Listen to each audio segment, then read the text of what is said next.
हरिहर अपने परिवार के साथ जंगल से सटे एक छोटे से गांव में रहता था। हरिहर जंगल से लकड़ियां काटता और शहर ले जाकर बेचा था। यही उसकी कमाई थी। एक रोज उसकी पत्नी उषा ने कहा, क्या जी सारी उम्र लकड़ियां बेचकर ही गुजारा करेंगे क्या? दाल रोटी चल रही है ना उषा, बस उतना ही काफी है।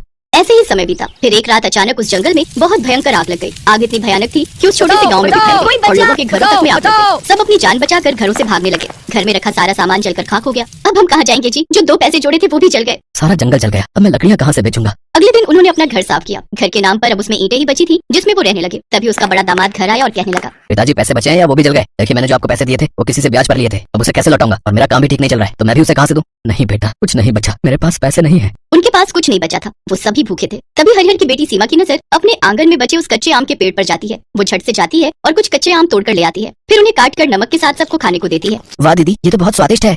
हाँ सच में बेटी। हाँ, लेकिन इसका स्वाद और बढ़ जाता अगर हम इन कच्चे आमों के साथ मसाला लगाकर बेचे। कैसा मसाला बेटा? वही मसाला जो जीरा, धनिया, नमक, लहसुन, काली मिर्च सब पीसकर और भी कुछ विशेष तरह का सामान डालकर हम उसको बेच सकते हैं। लेकिन सामान के लिए पैसे कहाँ से आएंगे? तभी विमला अपनी साड़ी के पल्लू में छुपाए हुए 200 रुपए का नोट निकालती है। ये आखिरी नोट बचा है जो आपने मुझे कल घर खर्च के लिए दिए थे। साड़ी के पल्लू में बंधा था इसलिए बच गया। अगर सीमा का बताया हुआ काम चल निकला तो ये पैसे फिर बन जाएंगे। फिर सीमा दूसरे गांव जाकर जरूरत का सामान ले आई। फिर एक कच्चा आम काट कर उस मसाले के साथ सबको खाने को दिया। हरिहर खुशी से बोला, अरे वाह बेटी, ये तो बहुत ही स्वादिष्ट है। मैं अभी पेड़ से आम तोड़कर लाता हूँ, फिर इस मसाले के साथ हम उसे बाजार में बेचने जाएंगे। हरिहर ने आम तोड़े और मसाला लेकर बाजार में बेचने के लिए सीमा के साथ निकल गया। कच्चे मसाला आम, कच्चा मसाला आम, आइए आइए सिर्फ 10 रुपए में, आइए आइए। कच्चे मसाला आम, कच्चा मसाला आम, आइए आइए सिर्फ 10 रुपए में, आइए आइए। उसके मसाले की खुशबू से कुछ ही देर में लोग उसकी तरफ आने लगे और देखते ही देखते उनके सारे कच्चे आम बिक गए। दोनों जल्दी से घर आ गए। क्या हुआ जी, आप दोनों बड़े जल्दी लौट आए? अरे विमला, आज हमारे सारे आम बिक गए और ये देखो पैसे। पैसे देख सभी बहुत खुश हुए। अगले दिन हरिहर फिर से कच्चे आम और मसाला लेकर बेचने निकल गया। हरिहर जहाँ बाजार जाकर कच्चे मसाला आम बेचने लगा तो वहीं सीमा दूसरे गांव जाकर मसाले वाले कच्चे आम बेचने लगी। कुछ ही दिनों में उन्होंने ठीक ठाक पैसे जोड़ लिए। धीरे धीरे सीमा मसाले वाले आम के साथ साथ आम पापड़ भी बनाकर बेचने लगी, जिससे उसकी कमाई और भी बढ़ गई। एक रोज, ये लो बाबा पैसे, अब जीजा जी के पैसे उन्हें लौटा दीजिए। और बाबा, अब मैं ठेले को एक बहुत बड़ी दुकान में बदलने वाली हूँ। तभी उनके दरवाजे पर एक लड़का आया। जी, कच्चे आम का मसाला वाली का घर यही है क्या? जी कहिए, मैं ही कच्चे आम मसाले वाली हूँ। देखिए मेरे यहाँ पैकिंग का काम होता है, सामान लेकर मैं उसे पैक करवाता हूँ और बाजार में बेचता हूँ, इसलिए मुझे तुमसे 200 आम पापड़ और 100 कच्चे आम के मसाले के पैकेट चाहिए। हाँ हाँ, मैं तैयार हूँ। फिर कब आऊं मैं लेने? 10 दिन तो लगेंगे। 10 दिन के अंदर सीमा ने कच्चे आम का मसाला और 200 पैकेट आम पापड़ बनाकर दे दिए। अमित ने उसे बाजार में बेचा तो उसका काम खूब चलने लगा। उसने सीमा को और भी ऑर्डर देना शुरू कर दिया, जिससे उन्हें खूब कमाई होने लगी। अब दोनों अपने काम में खूब पैसे कमाने लगे। फिर एक रोज, मैं जानता हूँ सीमा, तुमने अपने जीवन में बहुत संघर्ष किया है, लेकिन अब मैं तुमसे शादी करके तुम्हारे सारे दुख दूर करना चाहता हूँ। क्या तुम मुझसे शादी करोगी? ये सुनकर सीमा ने झट से हाँ कर दी और दोनों सदा सदा के लिए एक दूसरे के हो गए। सीमा के पिताजी सब्जी बेचते थे। उनकी तबीयत अक्सर खराब रहा करती थी। इस कारण शाम के समय सीमा उनका काम संभाल लेती थी। एक दिन वो सब्जी बेच रही थी। एक लड़का गौरव उसके ठेले पर आया। गौरव का उस पर दिल आ गया। उसने मन ही मन सोचा कि कितनी प्यारी सी लड़की है, काश ऐसी लड़की मेरी जीवन साथी हो। क्या सोच रहे हो, कुछ चाहिए क्या?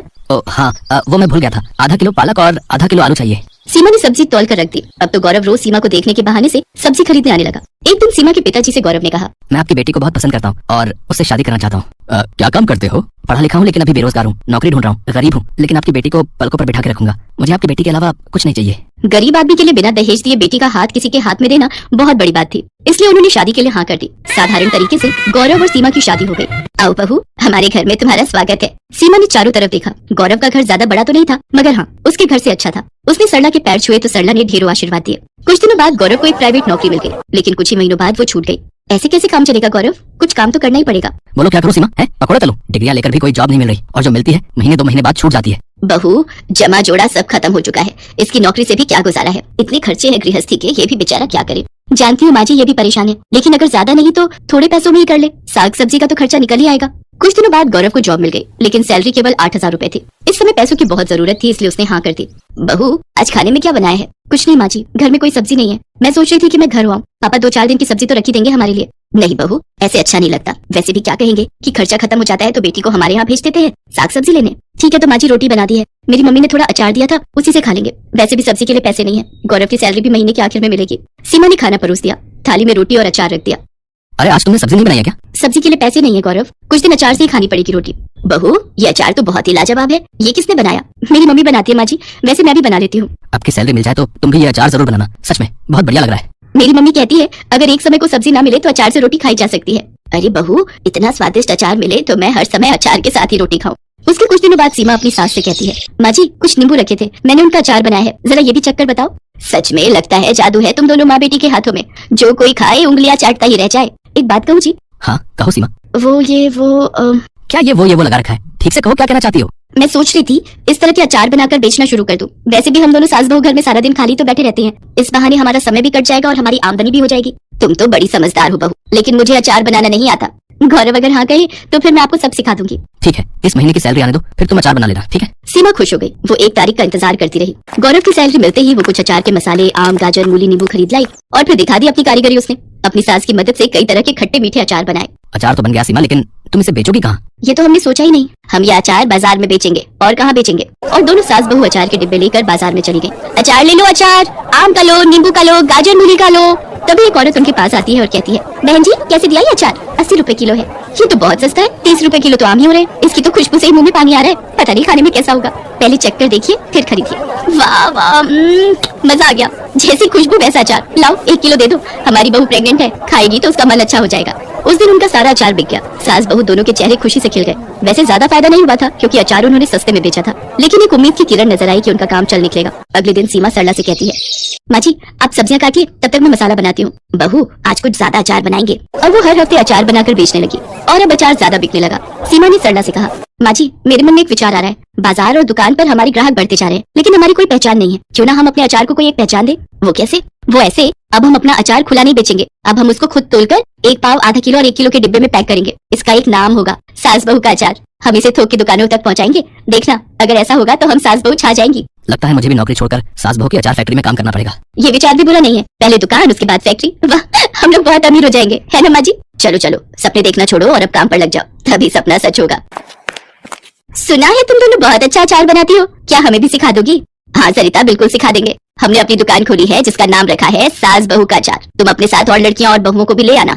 इसी बहाने वो भी अचार बनाना सीख लेंगी और हमारे यहाँ पैकिंग का काम कर लेंगी। इसके बदले हम उन्हें पैसे देंगे। अच्छा, फिर तो मैं कल ही 8-10 लड़कियों का इंतजाम करती हूँ। अगर मेहनत सच्ची हो तो दिन बदलने में समय नहीं लगता। सास बहू अचार की दुकान एक छोटी सी फैक्ट्री में बदल गई। गौरव ने अपनी जॉब छोड़ दी। अब वो अपनी गाड़ी से मार्केट में अचार सप्लाई करने लगा।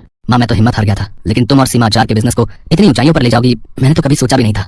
बेटा ये सब सीमा की मेहनत का नतीजा है। नहीं जी नहीं, ये सास बहू की मेहनत का नतीजा है। सुलक्षणा सुबह से रसोई घर में तरह तरह के व्यंजन बनाने में लगी हुई है। आज उसका इकलौता नीलेश शहर से जो आ रहा है। नीलेश की पढ़ाई अभी अभी ही खत्म हुई है और उसे एक कंपनी में सुपरवाइजर की नौकरी भी मिल गई है। जैसे ही सुलक्षणा को उसके बेटे ने फोन पर नौकरी मिलने की सूचना दी तो उसकी आंखों में खुशी के आंसू आ गए थे और हर माँ की तरह वो भी उसकी शादी के सपने देखने लगी।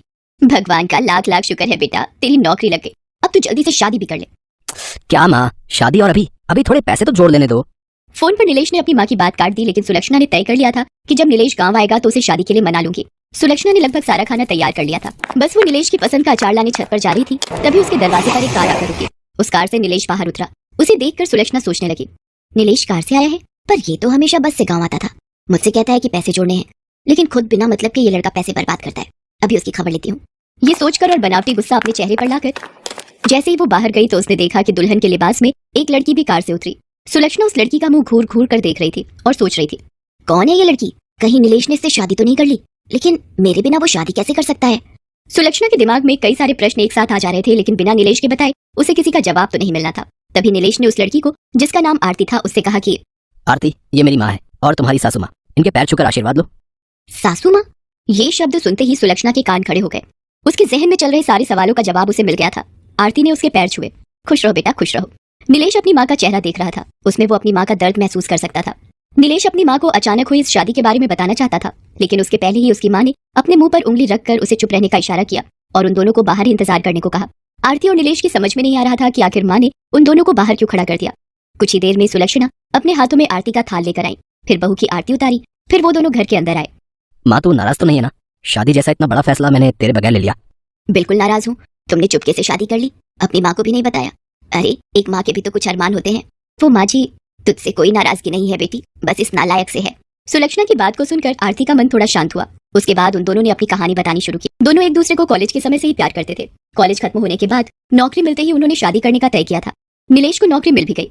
आरती ने नीलेश के बारे में अपने घर में बताया, लेकिन उसके अमीर पिता ये सब सुनकर आग बबूला हो गए और उन्होंने आरती की जबरदस्ती शादी का प्लान बनाया।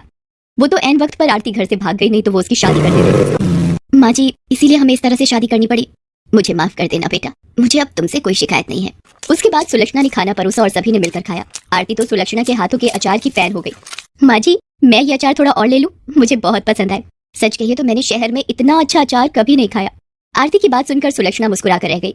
अगले दिन वे तीनों शहर की ओर निकल पड़े। नीलेश जिद करके सुलक्षणा को अपने साथ ले जा रहा था। शहर का किराए का घर सुलक्षणा को बहुत पसंद आया।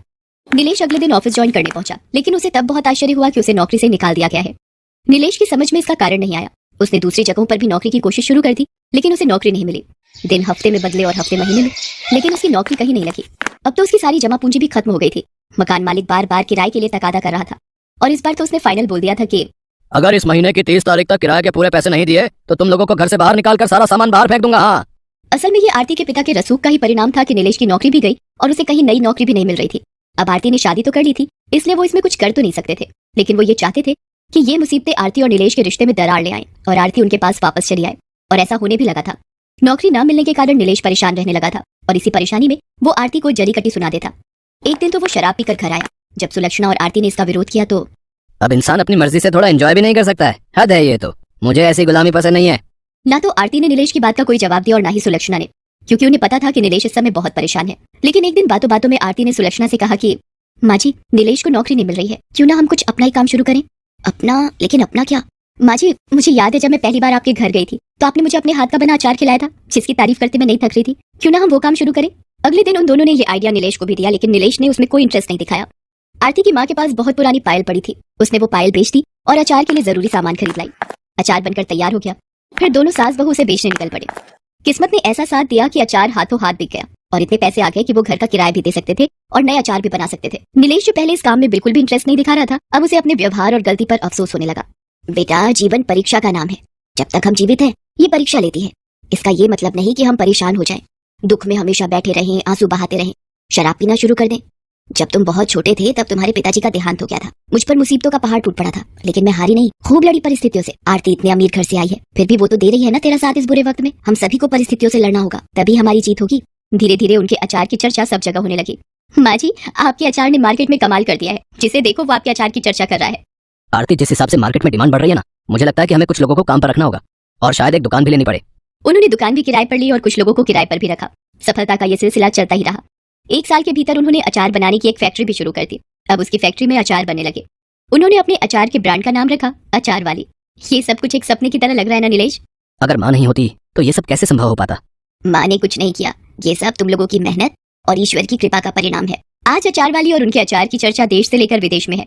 सुलक्षणा के हुनर ने तो उसके परिवार की किस्मत को तो बदला ही, उसकी फैक्ट्री से जुड़े हजारों परिवार का भाग्य भी बदला।